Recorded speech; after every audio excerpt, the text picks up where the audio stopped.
guys, welcome back to my YouTube channel.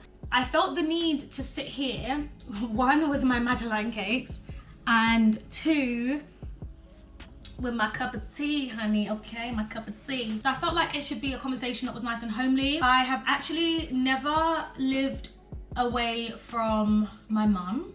I've lived with my mum my entire life.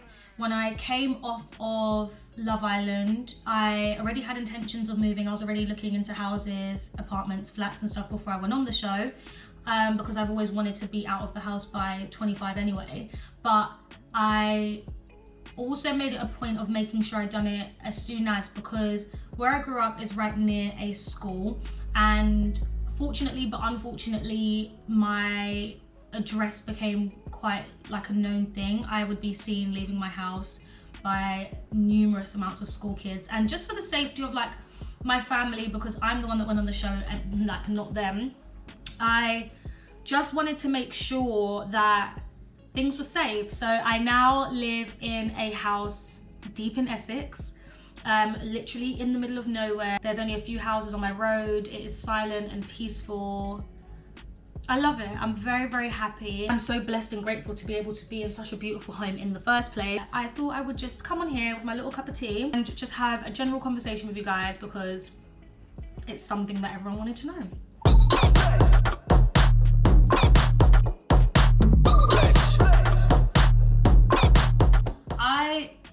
Growing up, I was someone that always wanted loads of people around. Like I always wanted to host. When I was at my mum's house, I was like, invite this person around. But after about a few hours of them being there, I was very much the person that was like, okay, you can leave now. I really enjoy my own company. Now, that's not to say I don't enjoy when I have company here. I really, really do. I think because I was an only child, I craved like being around different energies and being around people. And the older I got, the more I realized that actually I just would rather have my own energy. I am very much someone that is like happy to watch you leave. Like I'm very happy that you're going home now. Like, bye, thank you for coming for dinner, but bye-bye. Bye, Felicia.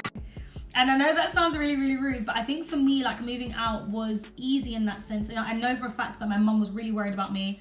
The first few weeks of me having anywhere to sleep, like in terms of having a bed, my mum was here 24/7.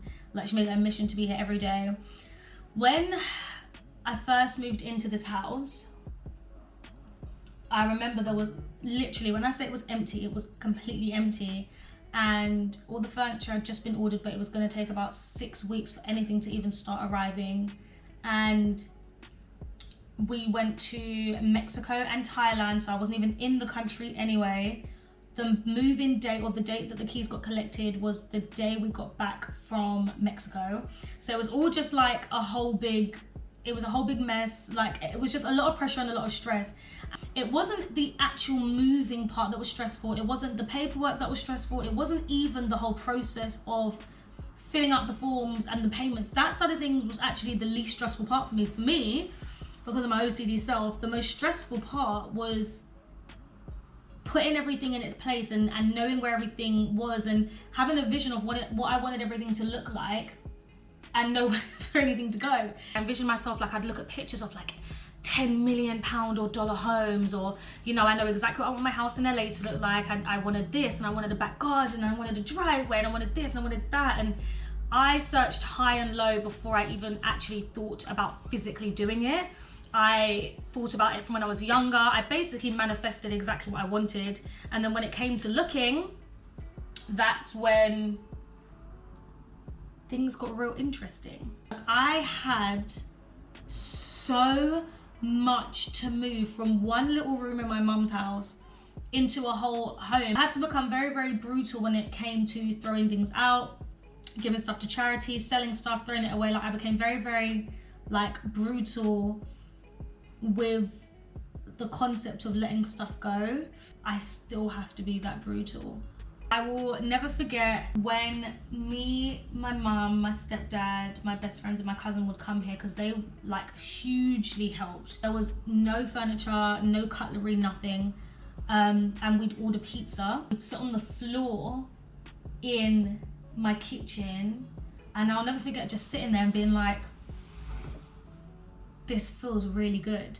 And I couldn't pinpoint what it was that felt good. I just know that I liked the feeling of I'm in my own home, I've just moved out, and I'm someone that loves food.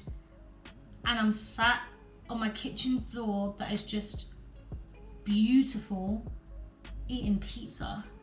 I wasn't scared to move. Like I couldn't move quick enough. I'm blessed to have been able to be in a position where I could stand up and say, I'm gonna use my money and move into my own home. I walked into this house and knew exactly what I wanted it to look like.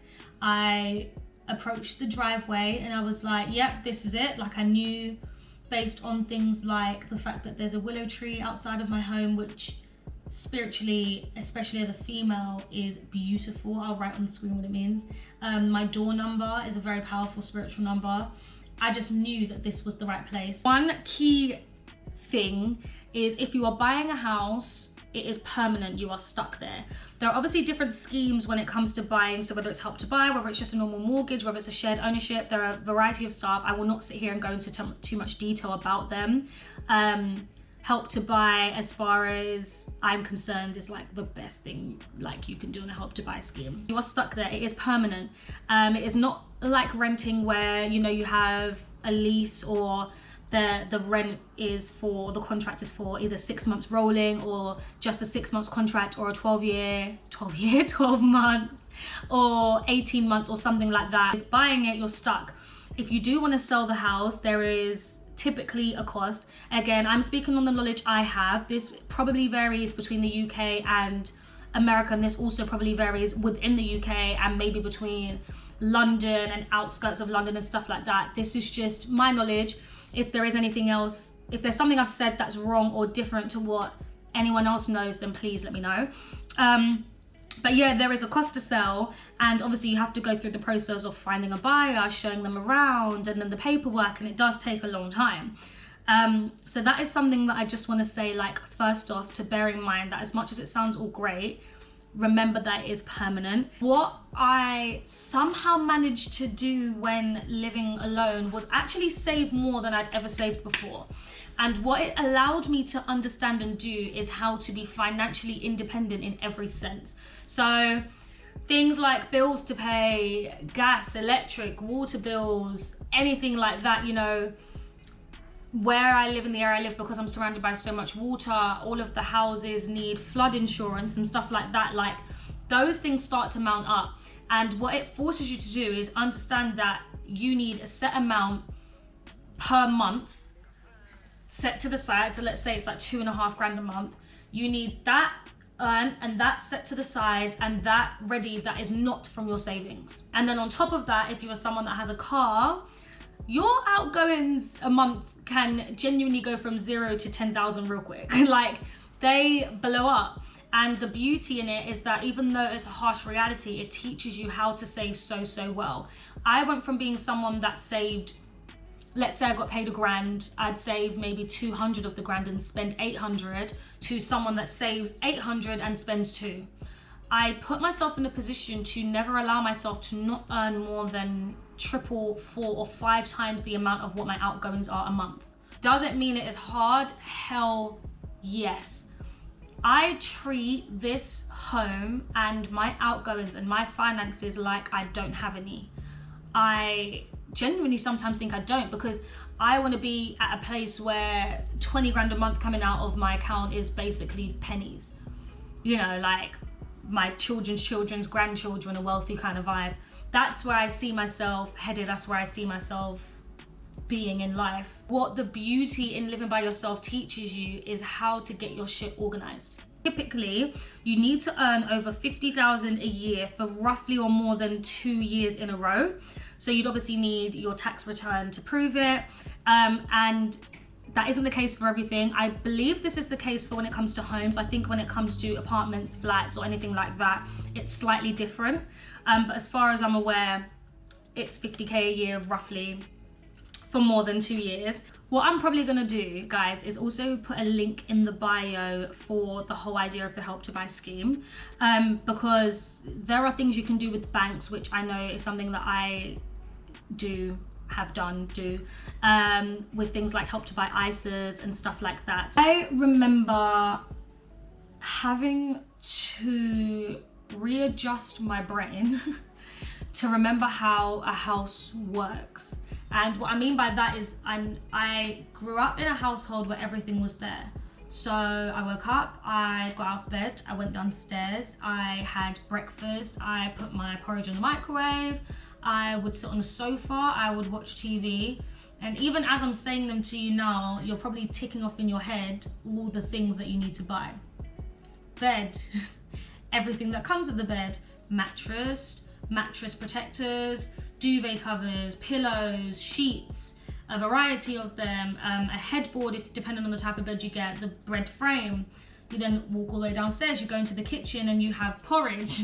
Well, not only do I need to buy the porridge, I need to buy the bowls, the spoons, the knives, the forks, the different types of plates. Oh, I think I want a bigger plate. No, I need a smaller bowl at the same time. You need to buy glasses so you can drink water out of, but a variety of glasses, because you know, no one just wants the same shaped glasses. You want to have a hot drink? You need to buy mugs. Oh, wait, let me just stop you there. Want to have a hot drink? You need to buy a kettle. Kettle comes first.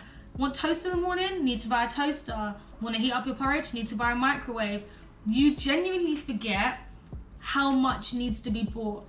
And what I tried to do when it came to buying this house is I used to write everything down in individual rooms and write down every single thing that was needed in each room. So what I would definitely say is that if it is your first time moving and you're not moving into a place that already is furnished, start with the essentials. And when I mean essentials, I mean like a microwave and a kettle and cutlery. So it's almost like get it a day ahead, get it all sorted, get it organized. Something which I was not able to do was to get everything organized properly because I was traveling so much. It is very, very important to try and schedule in what needs to be done in your home before you get to your home ahead of time. If you can purchase all the things you need, the different pots and pans and the kettles and stuff like that before, that is very, very helpful to make sure that you plan those things in advance. So when it actually comes to moving, you've got everything in a smooth sailing ship, basically. For me, I think the last point of advice I would give is to try and find the beauty in moving home.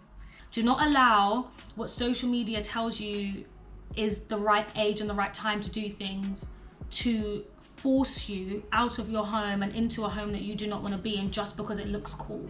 I see a lot of people comment and talk about how all influencers' houses look the same and everyone moves out and all influencers live alone. We do, and the majority of the reason is because of the work we do and need in our own space and needing a particular type of environment to do it because the people watching it want that. But don't then take that and then think to yourself, I now have to do that. At 22 years old, I must own my own home. At 26 years old, I should have by now been pregnant and living my best life. No. Do not allow social media to rush you. I think that is all I have to say. I'll put some links in the bio below if you guys want any more factual information. I know I've touched on some points, but if you guys want to delve deeper into it and see what suits you and see whether you're able to do a buy or a move out and rent right now, then I'll link them below. I will link below the pages that helped me. And yeah, I think that's about it. I hope you guys are staying safe and staying blessed. I'm sending you all my love. Comment, like, share, and subscribe. Thank you guys so much for watching, and I will see you guys in my next video. Bye.